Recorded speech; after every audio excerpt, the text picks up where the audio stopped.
नमस्कार, आप सभी का एक बार स्वागत है और उत्तराखंड में एलटी की जो भर्ती है, वो आउट हो चुकी है, वो निकल चुकी है। जिस भर्ती का बहुत सारे बीएड कैंडिडेट को इंतज़ार था, वो भर्ती निकल चुकी है।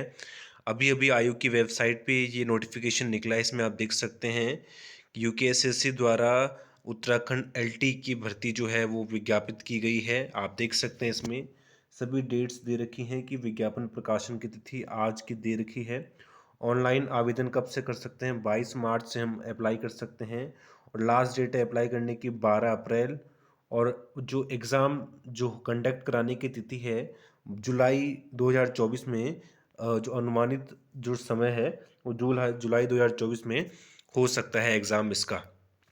अब डिटेल से नोटिफिकेशन देखते हैं। इसमें लिखा गया है कि उत्तराखंड अधीनस्थ सेवा चयन आयोग द्वारा समूह गौ की भर्ती के माध्यम से गढ़वाल मंडल से 786 786 पद और कुमाऊं मंडल से 758 पद, कुल जो है 1544 पदों के लिए ये एलटी की भर्ती विज्ञापित की जा रही है। इस एलटी की भर्ती को निकाला जा रहा है।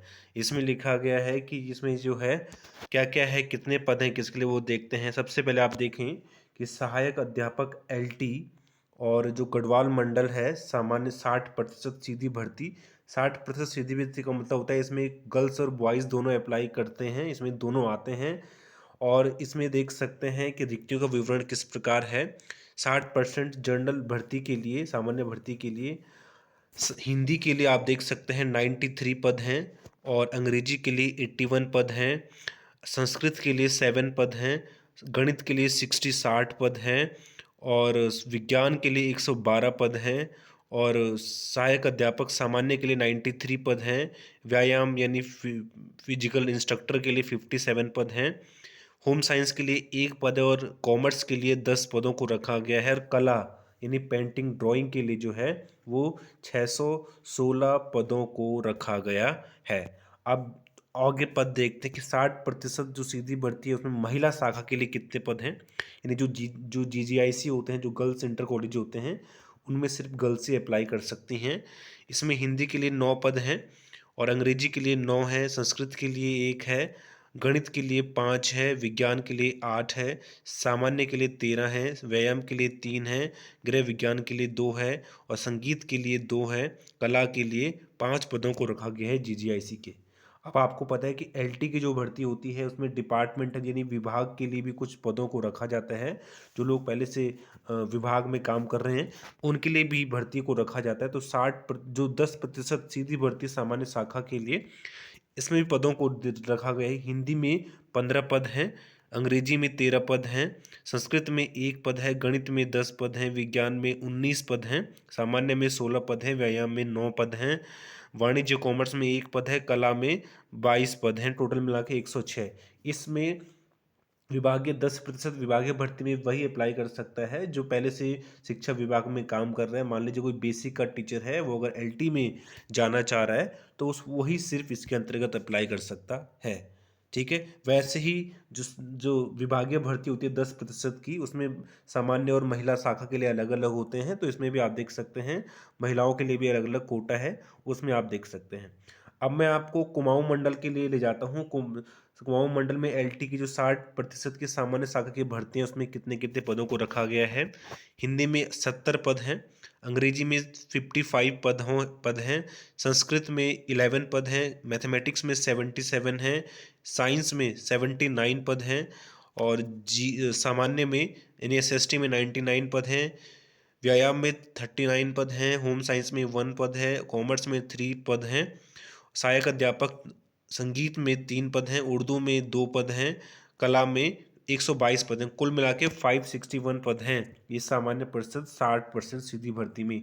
अब वैसे ही 60% महिला शाखा के लिए जो है 11 पद हिंदी में, अंग्रेजी में 10 पद, संस्कृत में 1 पद, गणित में 10 पद, विज्ञान में 17 पद और इसी तरह से अलग अलग पदों को रखा गया है। इसी तरह से आप देख सकते हैं कि जो कुमाऊं मंडल है उसमें भी 10% विभागीय भर्ती के लिए भी पदों को रखा जाता है।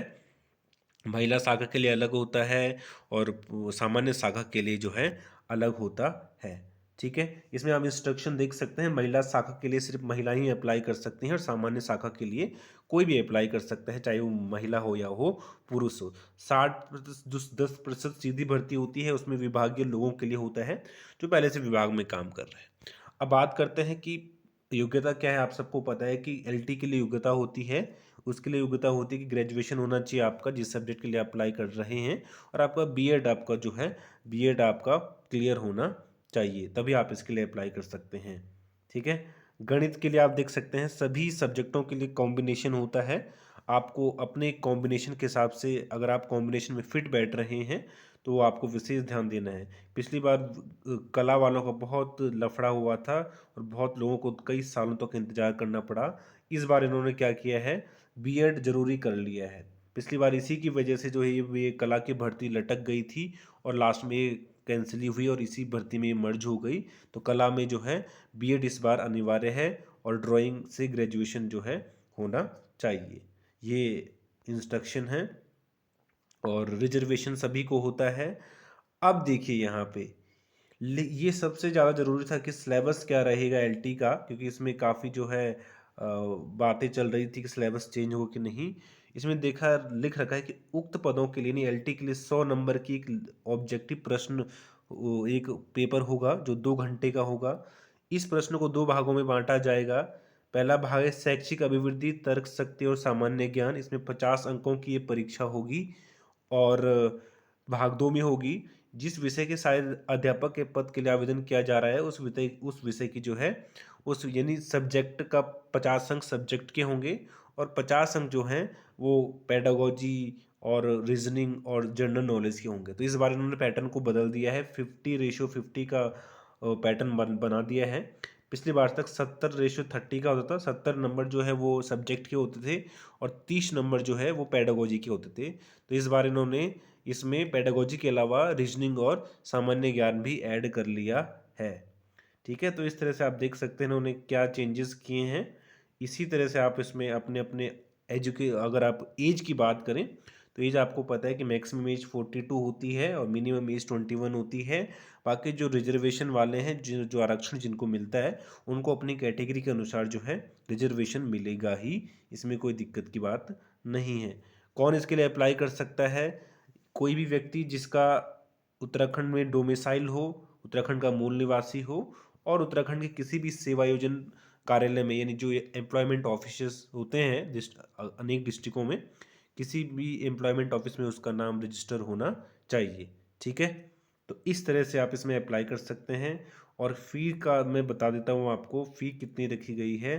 तो इसमें देख सकते हैं 300 रुपये फ़ी को रखा गया है ऑनलाइन माध्यम से जनरल और ओबीसी कैटेगरी के लिए। एससी एसटी और ईडब्ल्यूएस के लिए 150 रुपये है और दिव्यांग के लिए 150 रुपये है और जो अनाथ बच्चे हैं उनके लिए कोई भी फीस का प्रावधान इसमें नहीं किया गया है।